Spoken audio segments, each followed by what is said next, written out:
Hello everyone, Radhe Radhe, जय Shri Krishna. Welcome to Ardhanarishvara एकात्मिक यात्रा। फ्रेंड्स, आपका ट्विन फ्लेम आप खुद ही हैं। इसे आपने कई सारे चैनल्स पे सुना है, पर इस ट्रुथ को बहुत ही कम ट्विन फ्लेम्स एक्सेप्ट कर पाते हैं। आज से ट्विन फ्लेम को बाहर ढूंढना छोड़ दीजिए। अर्धनारीश्वर के रूप को आप क्या समझते हो? आधी स्त्री आधे पुरुष भाग का मिलन। आधी से ज़्यादा दुनिया को वो रोमांटिक यूनियन लगता है जब वो अर्धनारीश्वर की तस्वीर को देखते हैं। उनको लगता है कि रोमांटिक यूनियन है, पर आधी स्त्री आधे पुरुष पूरे ब्रह्मांड के अस्तित्व की छवि है। यानी आधी प्रकृति आधा परमात्मा, दोनों का जहाँ मिलन है वहीं अद्वैत है। आपके भीतर जो ऊर्जा होती है, अगर वो सारी रूट चक्र यानी काम केंद्र पर ही इकट्ठी होती है, स्टक होती है, तो वो ऊर्जा अशुद्ध होती है, मलिन होती है। ध्यान उस ऊर्जा को शुद्ध करने की प्रक्रिया है। ऊर्जा शुद्ध होती है सहस्त्रार चक्र पे पहुंचकर। ऊर्जा का सही स्थान है सहस्त्रार चक्र, क्राउन चक्र। अगर आप पुरुष हैं तो वही ऊर्जा आपके भीतर की स्त्री है, जो सहस्त्रार पे आपकी प्रतीक्षा करती है।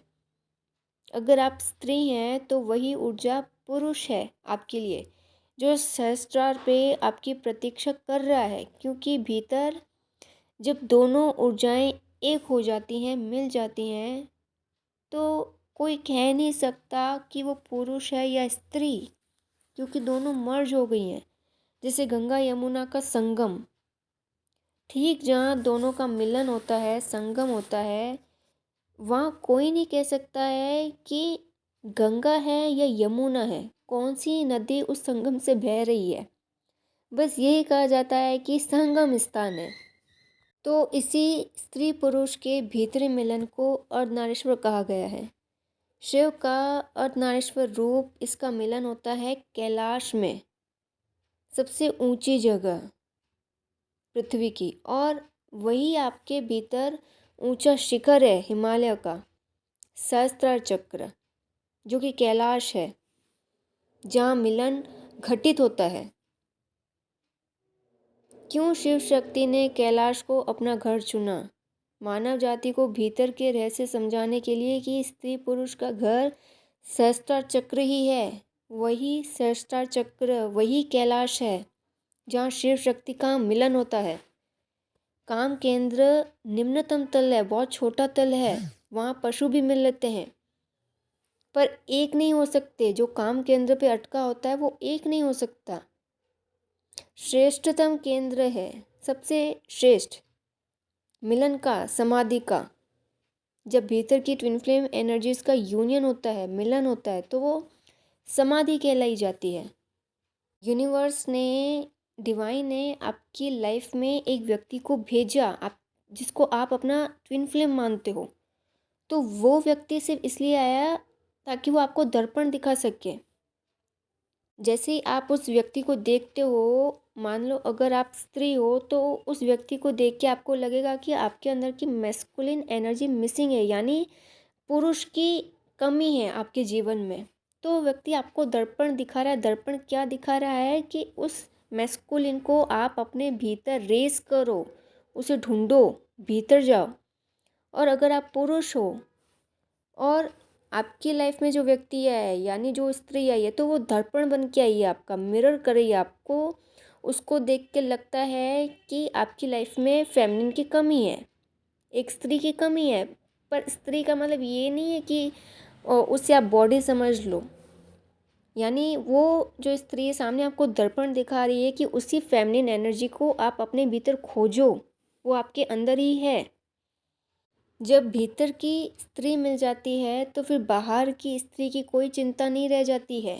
इंसान जब अपने अंदर अपने अदर हाफ को पा लेता है तो बाहर उसे चिंता नहीं रहती कि कोई मिलेगा कि नहीं मिलेगा। जब भीतर का पुरुष मिल जाता है तो बाहर के पुरुष की खोज ही समाप्त हो जाती है। ये है ट्विन फ्लेम जर्नी।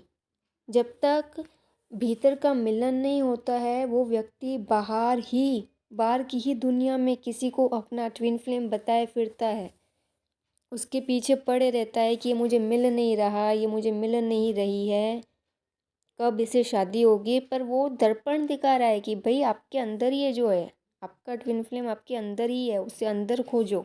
बस उस व्यक्ति को देख के आपको कहीं ना कहीं मैस्कुलिन की कमी लगती है अपनी लाइफ में, या फेमिनिन की कमी लगती है कि हाँ मेरी लाइफ में फेमिनिन होनी चाहिए या मेरी लाइफ में मैस्कुलिन होना चाहिए।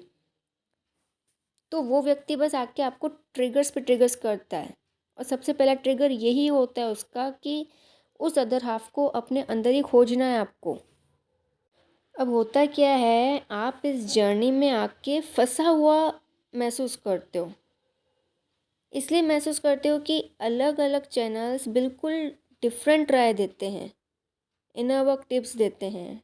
मान लो कोई कह रहा है कि डीएम को ज़्यादा मत सोचो, स्टॉक मत करो, डीएम से रिलेटेड कुछ भी जानने की इच्छा मत करो, क्योंकि एनर्जी उनकी तरफ फ्लो होके जाती है।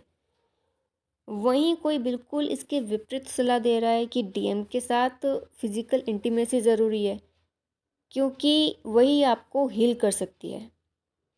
इंटीमेसी से यूनियन पास आता है, और ट्विन फ्लेम इंटीमेसी बाकी लोगों से अलग होती है, ये सब बोल के वगैरह वगैरह।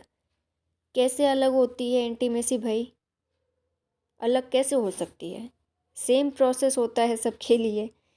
एस्ट्रल इंटीमेसी, एस्ट्रल सेक्स के नाम पे भर भर के गाइडेंस आई हुई है, और बड़ी इंटरेस्ट लेके ट्विन फ्लेम्स इतने लोग उसको सुन रहे हैं और मान भी रहे हैं। एक्सपीरियंस नहीं किया है पर सुन लिया, किसने बता दिया, वीडियो बना लिया और मान लिया। और लाते ऐसे हैं जैसे डायरेक्ट शिव पार्वती आके इनको ये सब बता के जाते हों कि हाँ भाई ट्विन फ्लेम्स की शादी से पहले इंटीमेसी ज़रूरी है। जब तक दोनों इंटीमेट नहीं होंगे तो इनका यूनियन तो होने से रहा, होगा ही नहीं। तो सब बुलशिट है, नॉनसेंस है। इसलिए हमेशा अलर्ट करती हूँ आपको कि ट्विन फ्लेम के नाम पे कुछ भी कंज्यूम मत कर लो। सजगता के साथ कंटेंट देखो, सुनो। यहाँ तक कि मैं भी जो बताती हूँ उसे 2 बार सोचो कि ठीक है या नहीं, फिर इम्प्लीमेंट करो। रही बात इंटीमेसी की, तो ऑब्जेक्शन में ही इंटीमेसी का मन करता है। जिनका मिलन सहस्त्र पे हो जाता है उनको इंटीमेसी की नीड ही फील नहीं होती है। This is the truth, that's the very purest state for any soul. क्योंकि उस स्टेट में मैं रह रही हूँ, और हस्बैंड वाइफ वाली चीज़ें आप शादी से पहले ही करना शुरू कर दोगे और सामने वाला किसी कारण से छोड़ के चला जाए तो पूरी लाइफ गिल्ट रहेगा उस बात का। ये मत सोचिए कि ट्विन फ्लेम के साथ ही तो हुआ है, क्या ही फ़र्क पड़ता है। बट एक टाइम पे लगेगा कि किसी ने यूज़ एंड थ्रो किया है, अपने आप से एम्बेरसमेंट होगी, शर्मिंदगी महसूस होगी। और ज़रूरी बात कि एक मैरिड ट्विन फ्लेम को आप इंटीमेसी के लिए कैसे कहोगे? कहना तो दूर, सामने वाला सोचेगा तक नहीं ऐसे करने का। तो बिना सोचे समझे किसी की बेतुकी सलाह नहीं माने। हाँ, अनजाने में कुछ हो चुका है पहले से तो भगवान से शक्ति मांगिए कि उस फेज से आपको बाहर निकालें। जब आपको इनर वर्क के बाद इंटीमेसी का ख्याल ही ना रहे, मन में ही ना आए, तो ईश्वर को बार बार धन्यवाद कहना ये प्रूफ होता है। अगर ये किसी के साथ हो तो सुन लो अच्छे से। ये प्रूफ होता है उनके लिए कि ऐसी स्थिति में एनर्जी जो होती है सहस्त्र पर ही टिकी है। अगर आप को इंटीमेसी का ख्याल ही नहीं है, मन में आ ही नहीं रहा है, नीडी फील नहीं हो रही है, तो ये प्रूफ है कि आपकी एनर्जी जो है क्राउन चक्र पर ही है, वहीं टिकी है। हाँ, ट्विन फ्लेम से ही मैरिज हुई है तो इंटीमेसी जायज़ है, पर उसकी भी एक सीमा होती है। पर आपको इनर वर्क के बाद बिल्कुल मन में नहीं आ रहा है, नीड फील नहीं हो रही है, या उतना इन्वॉल्व नहीं है इंटीमेसी में, तो इसका अर्थ यही है कि शक्ति, आपकी जो ऊर्जा है ऊपर की तरफ दौड़ रही है। और जिनको ज़्यादा फील हो रहा है इंटीमेसी का कि बार बार मन कर रहा है, तो आप समझिए कि वो शक्ति नीचे की तरफ जा रही है, रूट चक्र की तरफ वहीं अटकी है। इसलिए जब जो शक्ति होती है, ऊर्जा होती है, शस्त्र पर ही टिकी होती है, वहीं ऊपर की तरफ दौड़ती है, ऊपर की तरफ फ्लो करती है। तो उसका मतलब है कि शक्ति काम केंद्रों को उपलब्ध ही नहीं हो रही है, तो वासना के उठने का तो सवाल ही नहीं है। आपके रूट चक्र को एनर्जी मिल ही नहीं रही है, वहाँ एनर्जी है ही नहीं, तो वासना उठेगी कहाँ से, क्रेविंग बढ़ेगी कहाँ से। और एक अनअवेकन ट्विन फ्लेम के साथ इंटीमेसी मतलब ओनली ड्रेनिंग योर एनर्जी, कुछ नहीं मिलेगा आपको। मतलब एक गलतफहमी पालते रहोगे कि नहीं भाई दोनों की हीलिंग होती जा रही है। हाँ, अगर आप अनअवेकन डीएम के साथ ये सब कर रहे हो तो उसकी हीलिंग तो पक्का तय है 100%, पर आप ड्रेन हो जाओगे। डीएमडीएफ की इंटीमेसी तब हीलिंग में परिवर्तित होती है जब दोनों की कुंडलिनी उस टाइम पे जागृत हो। डीएमडीएफ की इंटीमेसी अच्छे से तुलना, वो हीलिंग में तब ट्रांसफॉर्म होती है, तब उस स्टेट में दोनों हील होते हैं इंटीमेसी के टाइम पे जब दोनों की कुंडलिनी जागृत हो।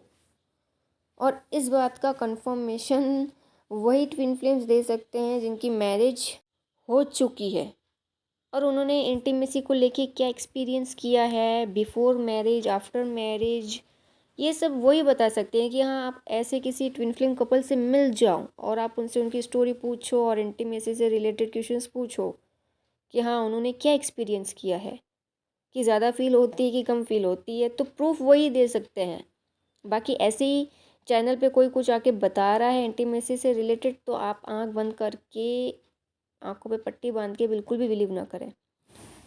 वैसे सबका एक्सपीरियंस डिफरेंट होता है, स्टोरीज डिफरेंट होती है। ये जितने भी ट्विन फ्लेम्स है ना जो रो रहे हैं मैरिज के लिए कि भाई हमारा यूनियन नहीं हो रहा, यूनियन का मतलब यही है कि वो समझते हैं कि हमारी मैरिज नहीं हो रही है, हमारी मैरिज नहीं हो रही है, कब होगी कब होगी। तो एक बात सुन लो अच्छे से, जिनका भी मतलब जितने भी ट्विन फ्लेम्स है, डीएफ्स हैं, जिनका इनर वर्क पूरा हो चुका है, इनर वर्क पूरा होने का मतलब जिनकी कुंडलिनी एनर्जी जो है सहस्त्रार चक्र पर पहुंच चुकी है। तो एनर्जी जब क्राउन चक्र पे पहुंच जाती है तो वो जो स्टेट होती है उसको आप मान सकते हैं कि आपकी जो है कि सेक्रेड मैरिज हो चुकी है। आप खुद को मैरिड मान सकते हैं कि हाँ आपका जो इनर डीएम डीएफ है उसकी मैरिज हो चुकी है क्राउन चक्र पे। कैसे? आज मैं आपसे अपना सेक्रेड ड्रीम शेयर करती हूँ, तब शायद आपको कुछ क्लैरिफिकेशन मिले। वैसे पहले भी ये शेयर किया है मैंने पुराने वीडियोस में, पर आज फिर बताती हूँ अपना ट्विन फ्लेम मर्जिंग ड्रीम। तो ये ड्रीम बहुत छोटा सा था जिसमें मतलब एक तरह से मुझे ड्रीम में दिखाया गया है कि मेरी सेक्रेड मैरिज वो कैसे हुई। तो ड्रीम में जैसे कि एक ऊपर की और दिव्य ज्योति जलती है और नीचे से एक दिव्य ज्योति ऊपर की तरफ उठकर उस ऊपर वाली ज्योति के साथ मिल जाती है, वो दोनों ज्योति एक हो जाती है। बस ये इतना बहुत छोटा सा ड्रीम आया था मुझे कि एक नीचे दिव्य ज्योति होती है जो फ्लेम होती है ना, ज्योति का मतलब फ्लेम, तो वही एक नीचे होती है एक ऊपर की तरफ ऑलरेडी होती है। तो नीचे की जो फ्लेम होती है ऊपर उठ के उसमें मिल जाती है ऊपर वाली में। और ये ड्रीम मुझे ब्रह्म मुहूर्त में ही आया था, बट उस टाइम मर्जिंग को लेके, आंतरिक मिलन को लेके कोई ज्ञान नहीं था। ये जो ड्रीम था यानी दोनों फ्लेम, दोनों दिव्य ज्योति जो आपस में मिल चुकी हैं, मिल गई है, ये साइन था कि मेरी सेक्रेड मैरिज हो चुकी है। जो इनर डीएम डीएफ मर्जिंग थी वो हो चुकी थी। और तब जब ये ड्रीम आया था मुझे, तब मुझे अगले मैं जब मॉर्निंग में उठी थी तो मुझे कुछ समझ में नहीं आया कि ये था क्या, क्या साइन था यूनिवर्स का, दो फ्लेम्स दिखाई हैं। तो इस ड्रीम को समझने में भी मुझे काफ़ी समय लगा। तो जब समझ में मुझे आया तो मुझे लगा कि मेरे लिए यही मैरिज थी, यही मेरी सेक्रेड मैरिज थी। तब से मैंने अपनी जो कॉन्शियसनेस बनाई है, ठीक है, कि मैं खुद को मैरिड ही मानती हूँ। जब से ये ड्रीम आया मैंने उसको समझा है, उसके बाद से मैं खुद को मैरिड ही मानती हूँ कि हाँ मेरी मैरिज हो गई है डीएम से। भीतर का अधूरापन जो था वो ख़त्म हो गया उस दिन। डीएम एनर्जी अंदर है तो विवाह भी अंदर ही होगा ना। ये क्यों नहीं ट्विन फ्लेम समझते हैं, बाहर क्यों वो मैरिज पे फोकस रख रखा है। सेपरेशन हमारा अंदर होता है अपने अदर हाथ से। फिर वो जो यात्रा हमारी शुरू होती है इनर वर्क की, ऊर्जा ऊपर उठती है, शस्त्र पे दोनों ऊर्जाएं मिलती हैं। यूनियन भी तो अंदर ही हुआ ना, तो उसी यूनियन को विवाह मानो, वही मैरिज है। यानी डीएम अंदर ही है, डीएफ अंदर ही है, तो विवाह अंदर ही होगा। और ऐसा ही होगा आपके साथ, मर्जिंग भी हो जाएगी और पता चलेगा बाद में। मुझे पता है ना, काफ़ी ट्विन फ्लेम्स को डीएफ्स को पता ही नहीं होगा, इनर वर्क कर लिया होगा, एनर्जी क्राउन चक्र तक पहुंच गई होगी, शायद ऐसे कुछ सीक्रेट ड्रीम्स आपको भी आए हों। हालांकि कोई शेयर नहीं करता कुछ भी कमेंट्स में। आए हो कभी, आप सोचना कि आपको कब कौन सा सेक्रेट ड्रीम आया था। और ऐसे जो यूजुअली जो सेक्रेट ड्रीम्स होते हैं वो ब्रह्म मुहूर्त में ही आएंगे, काफ़ी सारे आए थे मुझे, तो आपके भी आए होंगे। तो उनको सोचिए कि ऐसे मर्जिंग को लेके कोई आपको ड्रीम आया था या नहीं आया था। सबको डिफरेंट डिफरेंट आ सकते हैं।